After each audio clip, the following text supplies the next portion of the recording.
I fell in love with Emily Carter when I never should have dared to. She was the daughter of one of the most powerful families in Washington, D.C. rich, refined, and out of reach. Everyone said I'd get burned, that a guy like me from Riverside City wasn't even in the same league. But Emily didn't care. She defied her entire family, walked away from the Carter legacy, and married me in the most extravagant wedding the city had seen. At the time, I believed we had something no one else did. I was a fool. In the second year of our marriage, I heard whispers from overseas that her first love Ryan Kim, the so-called white moonlight she once let go, was getting divorced. The very next day, a divorce agreement landed neatly on my desk without warning. And just like that, Emily was gone. No explanation, no fight, just silence. Fast forward 5 years, and I got a phone call out of nowhere. The name on the screen made my hands go cold. Emily. My ex-wife, who had vanished without a trace, called me like nothing had happened. "Honey," she said in the same soft voice that used to curl around my ears at night. The cops had called me to the Riverside Second Hospital about a hit-and-run victim who'd lost her memory. No ID. The only name she remembered. Mine.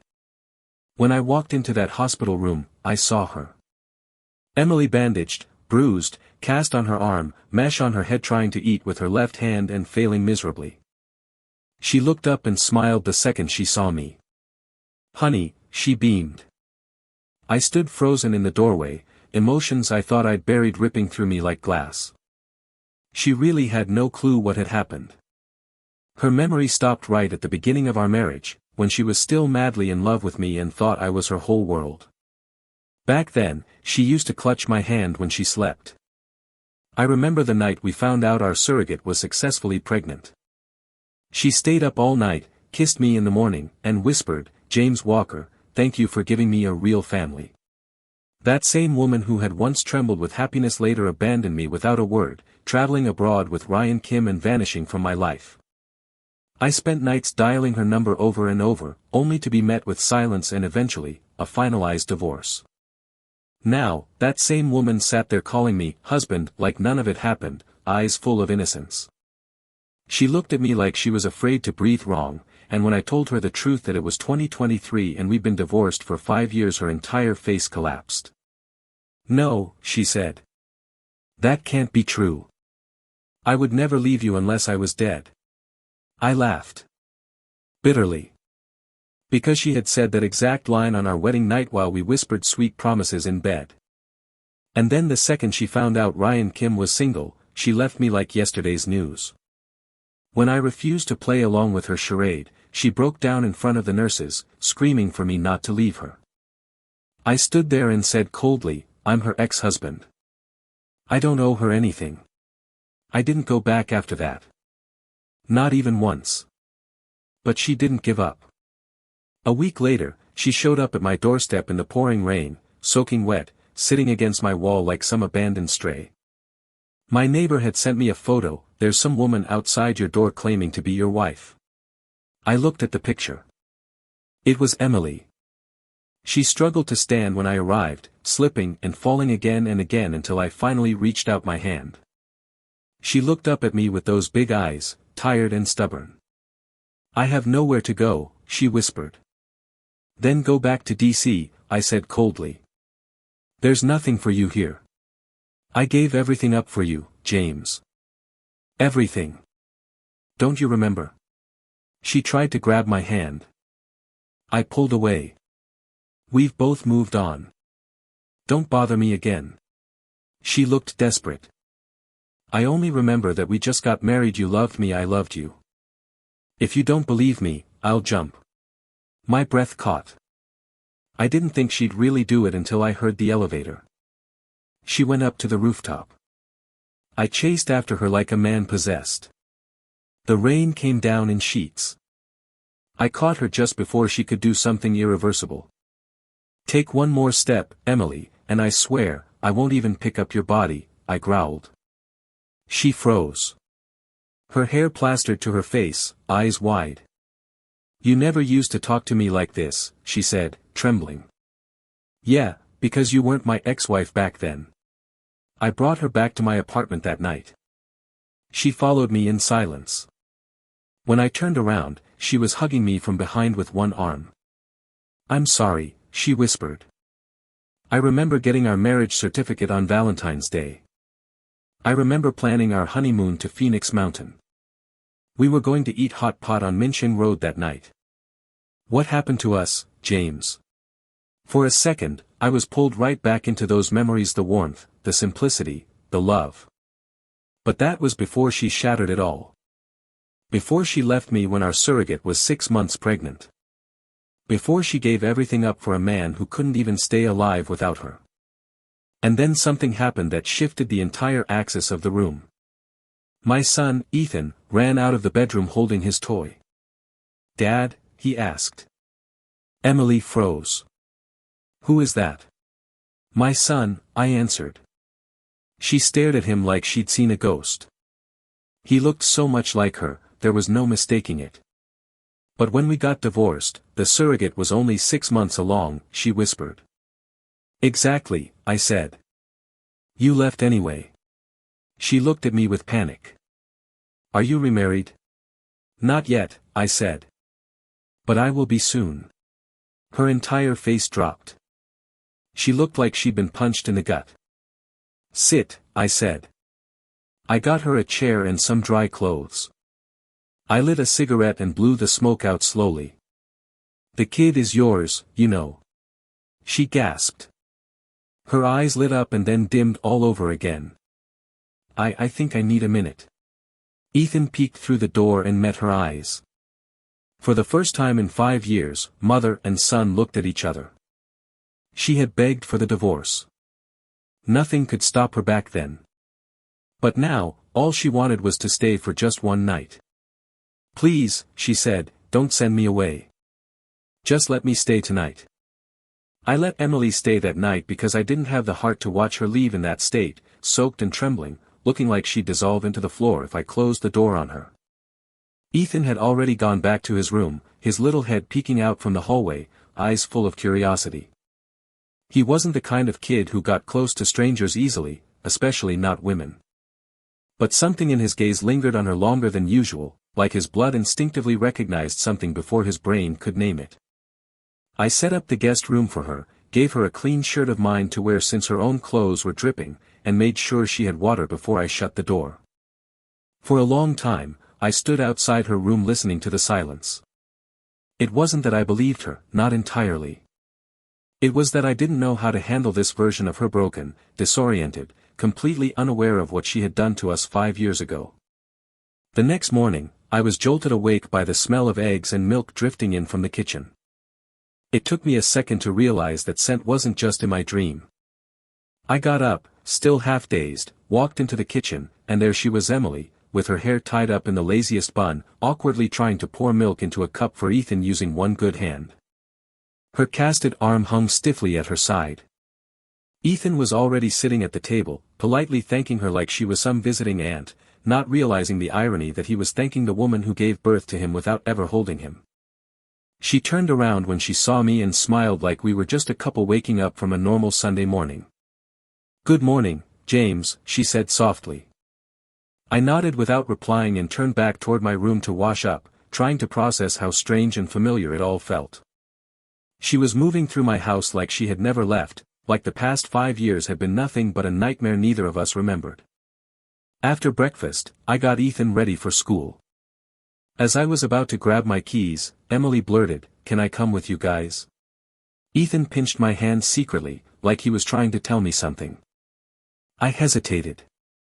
"It's just kindergarten," I said. "You really want to go?" She nodded, her expression unreadable.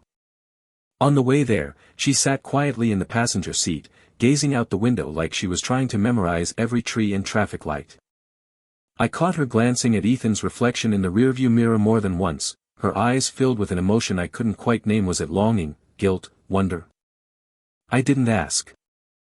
Dropping Ethan off was routine, but when we got back in the car, the silence became heavier. "Why did we get divorced?" she asked finally. I tapped my fingers against the steering wheel and laughed without humor. "You should be asking yourself that, shouldn't you?"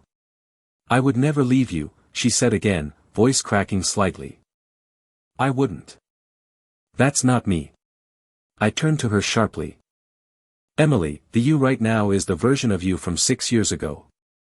You're innocent and confused and still in love. But the woman I divorced. She wasn't this person. She chose another man over me. Over her child. Over everything we built. Her face paled. That can't be true. Well, it is, I snapped. I begged you. I cried like a damn fool. And you still walked out the door without looking back. She bent her head, holding it in her hands like the weight of the truth was giving her vertigo. Can I stay with you for now? She whispered. I've been having nightmares at the hospital every night. I keep dreaming of you walking away, and no matter how loud I scream, you don't turn around. I'm scared, James. I don't want to be alone. I didn't answer. I didn't promise anything. But I drove her to the office with me.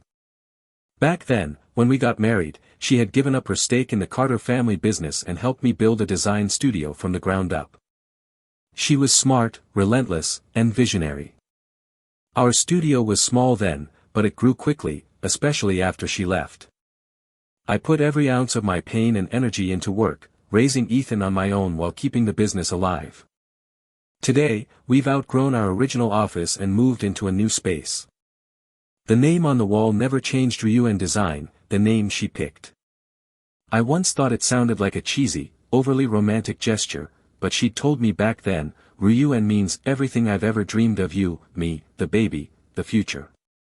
She stared at that logo for a long time when we walked in, like she was trying to recall who she was when she came up with it. Olivia Reed, my current partner and probably the most reliable person in my life besides my son, knocked and entered with a file. James, need your signature on this. She glanced at Emily and nodded politely. I introduced them. Olivia, this is Emily Carter. Emily, Olivia Reed. Olivia extended a hand with professional grace, but Emily smiled and said something that made the air in the room freeze. You don't need to be so formal. Just call me Emily. We're not strangers, right, Senior? Olivia looked stunned. So was I. Olivia quickly recovered and smiled awkwardly. Sorry, what? We went to school together, didn't we? Emily added. You were 1 year ahead of me. Olivia looked at me like I'd invited a lunatic to the office. After she left, Emily turned to me with narrowed eyes. She was into you, right? Even back in college. I raised an eyebrow. We didn't even go to the same school. She scoffed. Oh, come on. You're telling me you don't remember? I had to fight for you back then. She kept calling you Senior and hanging around you like glue. I let out a frustrated breath. Emily, stop rewriting the past. You and I dated for 2 years in college. Olivia was in Europe that entire time. You're confusing things or making stuff up. I'm not, she insisted. I know what I saw. If you're going to keep accusing people and stirring drama, you can leave right now, I warned. Her face fell. I remember it differently, that's all. Before I could say another word, my phone buzzed. A text from an unknown number, landing at 7 p.m. tonight. Let's talk. It was signed, Ryan Kim. My chest tightened, and I clenched my jaw. The white moonlight had returned. I didn't tell Emily that Ryan Kim was coming back. I didn't want to see how her expression might change, didn't want to gamble on whether she'd light up or look guilty or try to pretend like the name meant nothing to her. I just watched her the rest of the day, quietly and cautiously, like she might shatter again, or worse, like she might suddenly remember everything and go back to the woman who left me behind. That evening, after work, I told her I had a meeting and dropped her off at the apartment. Ethan ran out to hug her, and she looked at him like he was her entire world and she couldn't understand why they'd only just met. I didn't stay long. I headed straight to the address Ryan sent, some upscale bar in downtown Riverside that didn't match the man I remembered from the photos, the expensive watches, the polished, ghost-like image of the perfect, white moonlight from Emily's past. I arrived half an hour late on purpose. When I walked through the door, Ryan and another man were already seated at a booth. Logan Pierce, one of Emily's old friends, was there too, looking oddly anxious. They both stood up when they saw me. Ryan looked exactly like I imagined, slim, pale, clean-cut, like he'd walked straight out of a romance drama. But his eyes scanned behind me. "Where's Emily?" he asked. I didn't answer. Logan leaned forward. "You didn't bring her?" I looked between them and said coldly, "No. I figured if she wanted to see you, she would have said so herself." But just as I was finishing my sentence, I caught sight of movement outside the bar's glass door. Emily. She'd followed me all the way here and was now frozen just outside, staring through the window at Ryan Kim like she was watching a ghost. "Don't come in," I said over my shoulder. "They're your people." But she ignored me and slowly stepped inside, her steps hesitant, like her legs weren't entirely obeying her. The second Ryan saw her, he pushed past me like I was furniture. "Emily," he choked out, grabbing her face, cupping her cheeks with both hands, stroking her temples like he couldn't believe she was real. "Where have you been? Why'd you leave without a word? Do you know I've been looking for you everywhere?" His voice cracked and the room went quiet. Emily tried to push him away.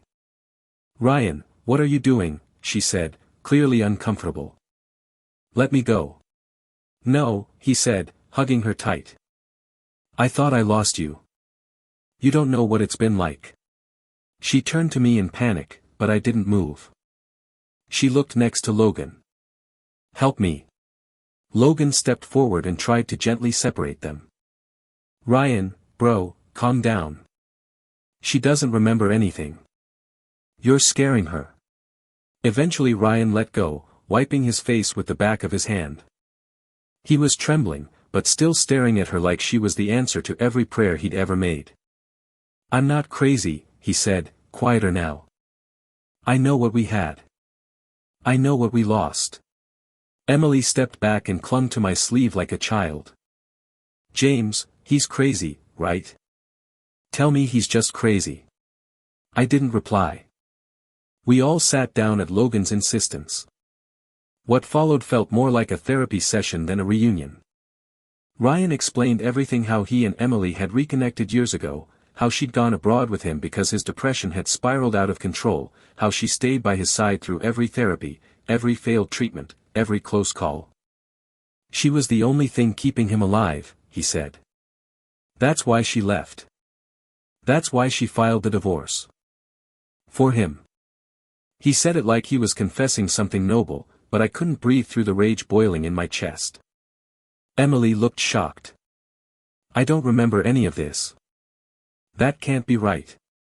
I wouldn't," she turned to me again, shaking. "Would I?" "You did," I said coldly. "You left when our surrogate was 6 months pregnant. You went on trips with him. You disappeared without a goodbye." Ryan jumped in. "That's not how it happened. She was supposed to come back. But something happened, she never got on the flight." Emily stood up, unsteady. "I don't want to hear any more." Then she swayed and collapsed right in front of me. She hit the ground like her legs had given out. We rushed her to the ER. The doctor said it was emotional overload triggering a neural episode too much, too fast. Her brain just shut down to protect itself. I sat outside the room while Ryan hovered nearby like some desperate guardian angel. Logan tried to defuse the tension, but I was beyond that now. "You followed me from the airport, didn't you?" I asked Ryan without looking at him. He didn't deny it. "I had to see her." "You've done enough. I didn't mean for this to happen." "You think that makes a difference?" I asked. "You think any of this changes the fact that she left me and our son for you?" "You don't understand," Ryan said, quieter. "She didn't contact anyone. Not even me. For the last 5 years, she's been completely gone. Like she vanished off the face of the earth. Don't you think that's weird?" I stared at him. You're saying she didn't stay with you? No, he said, almost desperate now. I swear. She disappeared the day she was supposed to return. I thought something had happened, but no one believed me. I wanted to believe he was lying. But the panic in his voice, it didn't feel fake. The next few days blurred into one another. Emily was discharged but stayed silent, distant, like something had cracked deeper than her memory. Ethan was confused. He asked if Mommy was sick, if she was going to leave again. I didn't know what to tell him. Emily stayed in the guest room, barely speaking. Then one morning, I found her in the kitchen, frying eggs with one hand, Ethan sitting nearby drawing with crayons.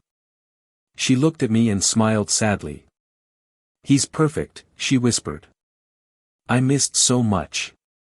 I didn't say anything. I was still trying to make sense of what was real. Later that day, while walking Ethan to school, he looked up at me and asked, "Dad, can Mommy come next time?" I swallowed hard. "We'll see, buddy." When I got home, Emily was waiting on the couch. She looked like she hadn't moved in hours. "James," she said, voice steady, "I remember something." I turned to her. "What?" She didn't blink. "The day I left I told you I'd come home for dinner. I never showed up, did I?" I froze. "No," I said slowly. "You didn't. That's the last thing I remember now. I had my flight booked. I even had your favorite takeout on speed dial for when I landed. But something happened. I don't know what, but something stopped me from coming back." My heart twisted. "Emily, I don't expect forgiveness," she said. "But I need to know the truth. All of it." And for the first time, I realized maybe she wasn't lying. Maybe she never meant to leave.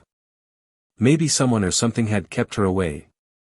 And if that was true, then everything I thought I knew might have been a carefully crafted lie. But who would go that far? And why? I didn't sleep that night, and I don't think Emily did either. After she told me that was the last thing she remembered promising to come home for dinner, I sat in the living room long after she went back to the guest room, just staring into the dark, trying to piece it all together. What happened after that moment? How does a woman disappear from every record, every camera, every digital trace, and then show up 5 years later with amnesia and a child she doesn't remember having? The next morning, I took Ethan to school like usual, and when I came back, Emily was gone. No note, no message. My chest tightened immediately. I called Logan, nothing. I called the hospital. Still nothing. Her phone, which I'd given back to her the night before, was off. A part of me panicked, but another part, darker, quieter, thought maybe she ran back to Ryan again. Maybe this time, she remembered too much. Maybe guilt had kicked in and she couldn't face me. Maybe I was a fool for letting her back in. But hours later, just as I was preparing to drive to every hospital in the city again, there was a knock at my door. When I opened it, she was standing there, drenched in rain, shaking, holding a manila envelope tight to her chest. "I went to D.C., she said before I could speak. I had to see it with my own eyes." I pulled her inside and took the envelope from her trembling hands. Inside were photos, documents, medical reports, surveillance screenshots, all stamped with the Carter family crest.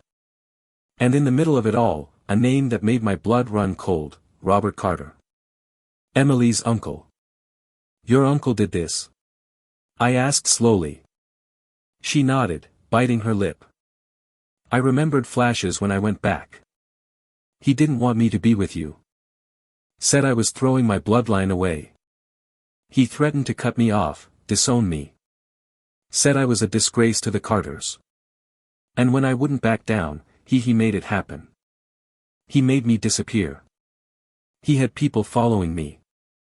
The night I was supposed to come home, I was taken. My fists clenched so tight I felt my nails digging into my palms. Taken? He staged a breakdown. Got me committed to some private facility overseas under a fake name. Drugged, isolated. I don't know how long I was there. I think he used Ryan's depression as cover, told everyone I was taking care of him, but I wasn't. I was locked away. When I started fighting back, they erased my memory with drugs. They wiped everything. The only reason I got out is because there was a fire at the facility. I escaped during the chaos. I didn't even know who I was until I heard my name on the police radio after the accident. I only remembered you. I couldn't speak. I couldn't breathe. My world flipped on its axis. So everything. The divorce, the silence, the vanishing. It wasn't you. No, she said, voice cracking. It was never me. And just like that, all the resentment I'd been feeding for 5 years, the cold, bitter hatred began to unravel into something far more dangerous, grief. Grief for what we lost. Grief for what was stolen. Grief for all the nights I'd held Ethan alone, wishing she were there. Grief for every lie I'd swallowed because I thought she chose to leave. And now? Now she was back, and so were the ghosts that tried to bury her. We went to the police that night. Logan helped make the call. The detective listened carefully, nodded solemnly, and said, "We'll need proof. Anything you have. But if what she says is true, this could blow up into something massive." Over the next few days, we collected what we could. Old call logs, deleted footage recovered from cloud backups, employee statements from the facility overseas. Piece by piece, the story came together. Meanwhile, Ryan kept his distance, surprisingly so. He sent one message, just one, saying, "I didn't know. I swear I didn't know." I didn't respond. He was irrelevant now. This wasn't about him anymore. This was about justice. About closure. About a woman who had everything stripped from her and a man who had spent 5 years grieving a lie. And a child who had grown up with only half of what he deserved. One afternoon, I came home early and found Emily curled up on the couch with Ethan. He was showing her his drawings, one hand in hers, the other holding a crayon. They were smiling. For a moment, I just stood there, watching them like I was looking through the window of a life I was never allowed to have. She glanced up, caught my gaze, and something silent passed between us, something raw and deeply real. That night, after Ethan fell asleep, she came into my room. She didn't say anything at first, just stood by the door like she was waiting for permission to exist. "James," she said finally, "I know it's selfish of me to want to stay. After everything. But I don't want to go. Not again. I want to rebuild. I want to be the mother Ethan deserves. I want to be your partner again. Not just someone who shows up broken and disappears. I know I can't erase what happened, but if you'll let me, if you can even just try, I want to come home." I stared at her, the weight of everything pressing on my chest. I thought about the pain, the betrayal, the years of silence. But I also thought about the laughter I'd just heard. The way Ethan looked at her like he already knew she belonged. The way I never stopped dreaming she'd walk back through the door. I stepped forward and wrapped my arms around her, and for the first time in 5 years, I let myself breathe. Really breathe. And as I held her, I whispered, "Then let's go home. Together." But peace, I should have known, never lasts long. 2 days later, while the police were finalizing the charges, while Robert Carter was being discreetly detained for questioning, everything changed. I got a call from Logan. His voice was shaking. "James, turn on the news. Now." I did. And there it was. A breaking headline across every station. President of Carter Corporation arrested on suspicion of murder. Beneath it, in bold letters, "Human remains found at Carter family estate lake identified as missing heiress Emily Carter." My heart stopped. The photo they showed, her ID photo, was Emily. The same Emily who was in our apartment. The same woman I had just held in my arms. I stared at the screen in silence, the world tilting under my feet. No. No, no, no. This isn't right. I ran through the house calling her name. I checked every room. The bathroom. The kitchen. Ethan's room. My room. Gone. She was gone. Every trace of her vanished. Like she was never here. I grabbed my phone and called her number. It was disconnected. I tried her old email. Nothing. My messages to Logan and Olivia became increasingly frantic. I tore through the apartment looking for proof anything hair in the brush, a used glass, her clothes in the guest room closet. All gone. I checked the cameras. There was no footage of her entering or leaving the building. It was like she never came back. But she did. I held her. I kissed her forehead. She made eggs for our son. Ethan called her Mommy. How could she not be real? Then I heard Ethan's voice from the hallway. Dad, where's Mommy? My throat closed. I fell to my knees and pulled him into my arms. I don't know, buddy, I choked out.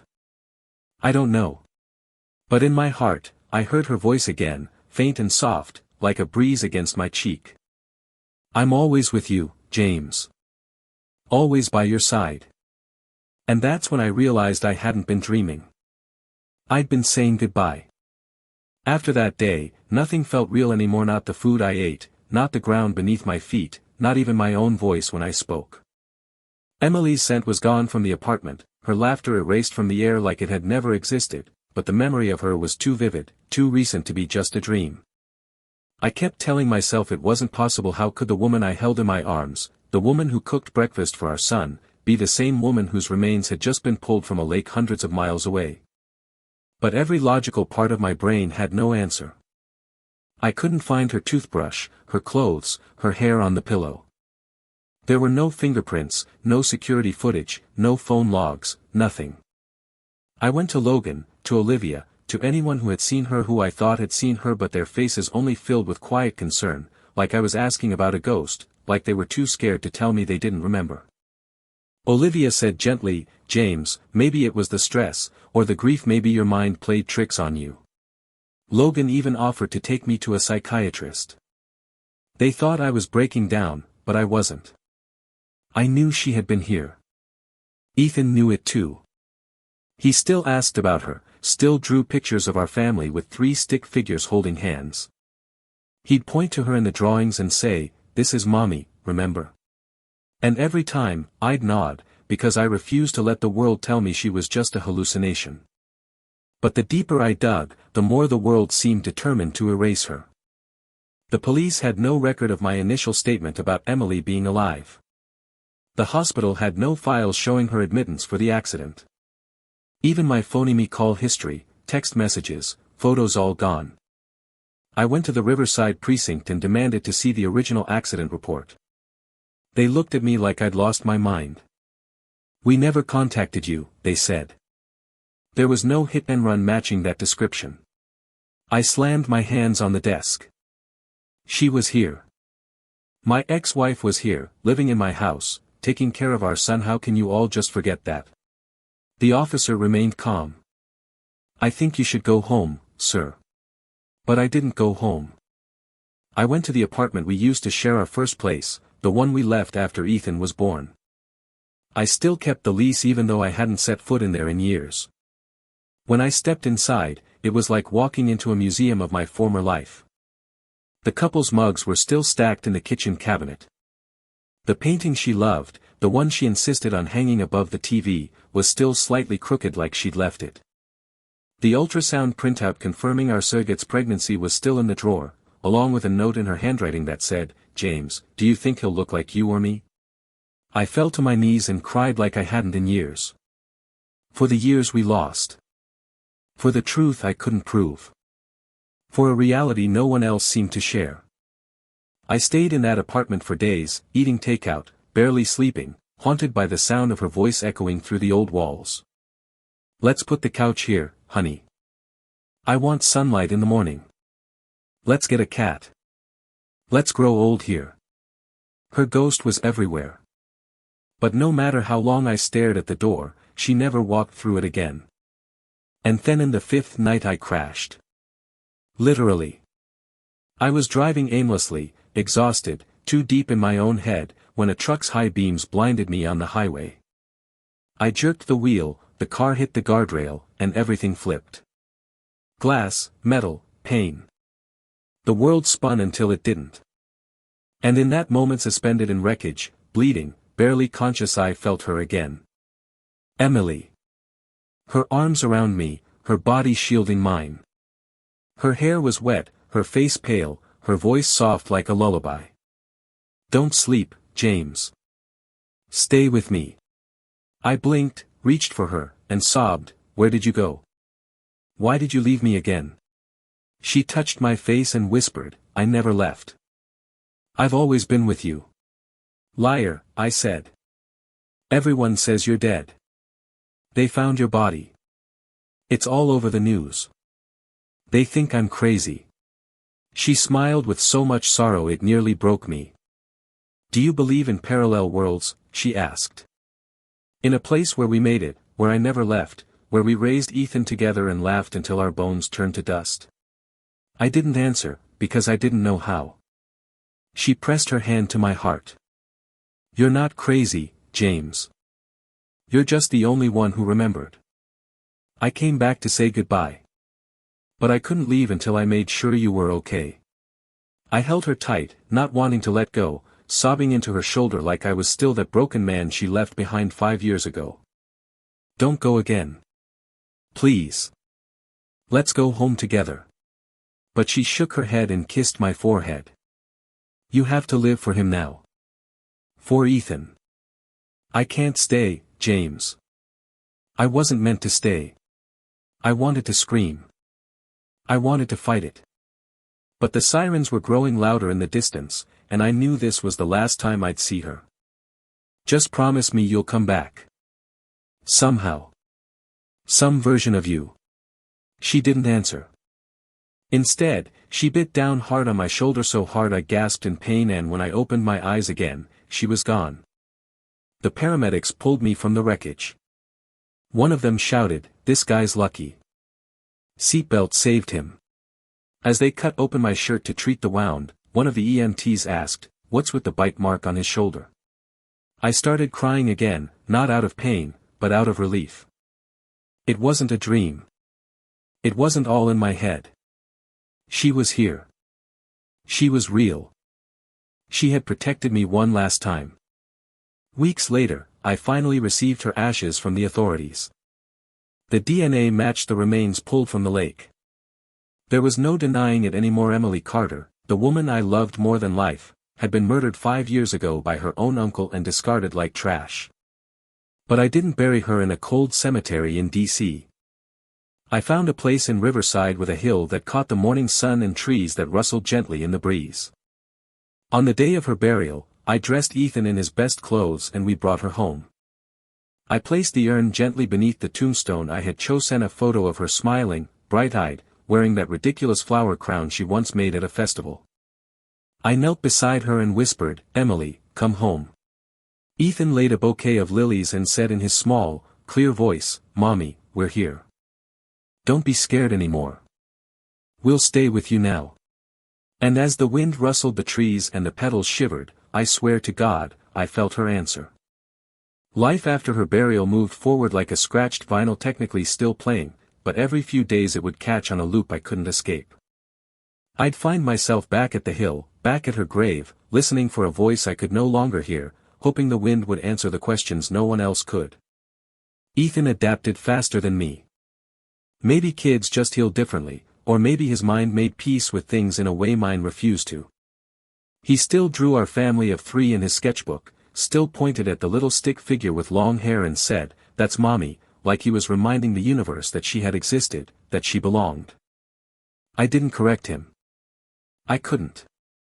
Some nights, when I was brave enough to look, I'd open the small wooden box where I kept the bite mark photo, the necklace she left behind, and the blurry ultrasound printout from years ago with her handwriting in the corner.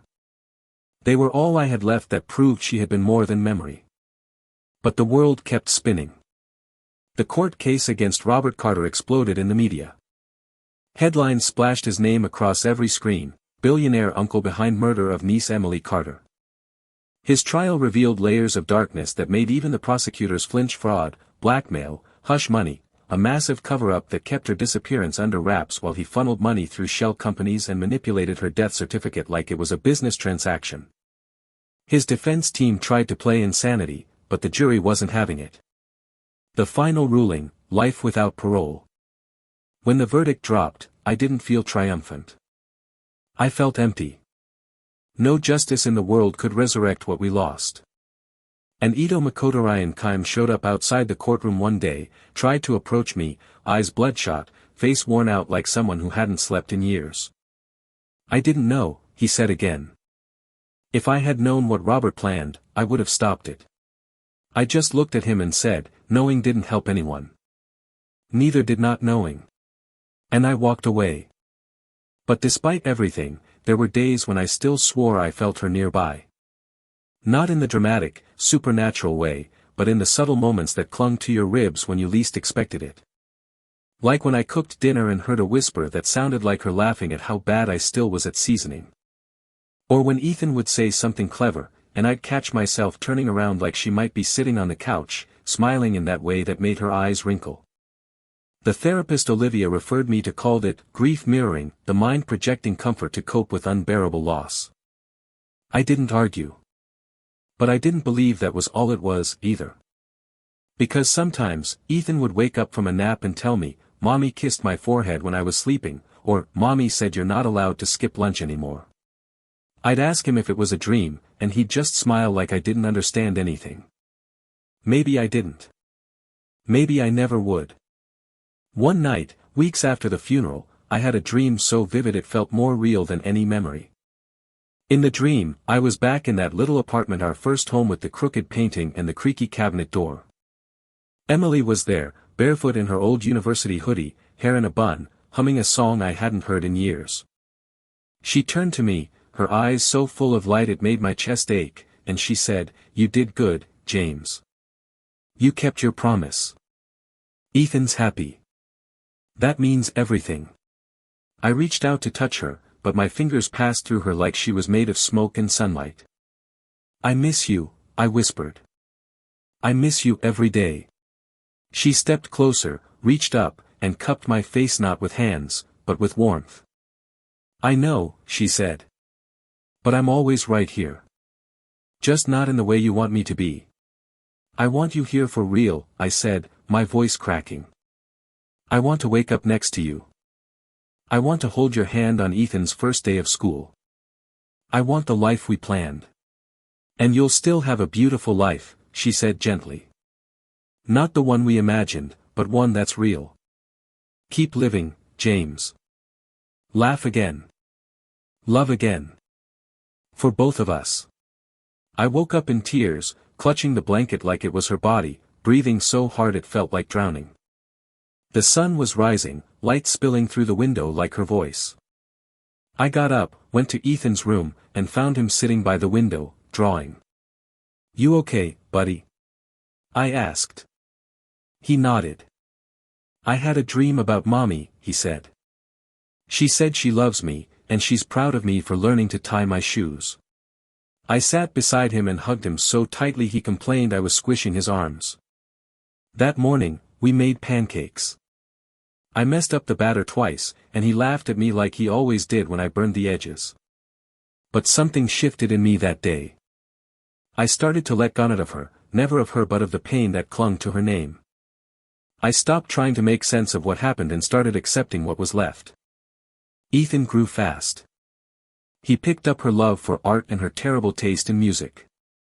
He wore her stubbornness like armor and had her sense of justice hardwired into his little bones. When he asked me if we could frame one of his sketches, I didn't say no. I took him to the old apartment one last time, let him run through the empty rooms, showed him where his mom used to paint and where we had our first Christmas tree. Before we left, he looked around and said, "This is where I was made, right?" I laughed. "Sort of. This is where the idea of you was born."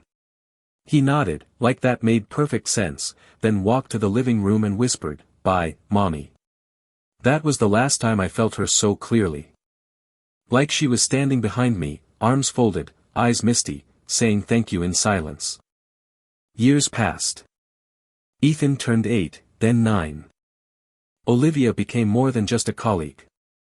She never rushed me, never tried to replace what I lost. She just stood beside me, quiet and steady. We never defined anything, but she became part of our daily rhythm. One evening, Ethan tugged on my sleeve and said, "I think Mommy would like her." I blinked, surprised. Yeah. Yeah. You smile more when she's around. I pulled him close. You okay with that? I just want you to be happy, Dad. And for the first time in a long time, I let myself feel that I might be. That happiness wasn't betrayal. That moving forward wasn't letting go, it was carrying her in a different way. So, we framed that sketch of his. The one with 3 stick figures under a blue sky. He added one more next to it a few months later.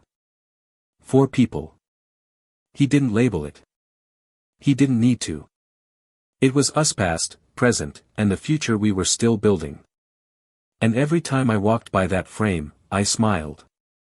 Because I knew Emily was still with us. Not as a memory, not as a ghost, but as the thread that stitched everything together. The love that didn't end, even when the world tried to erase it. She was always there. Always by my side.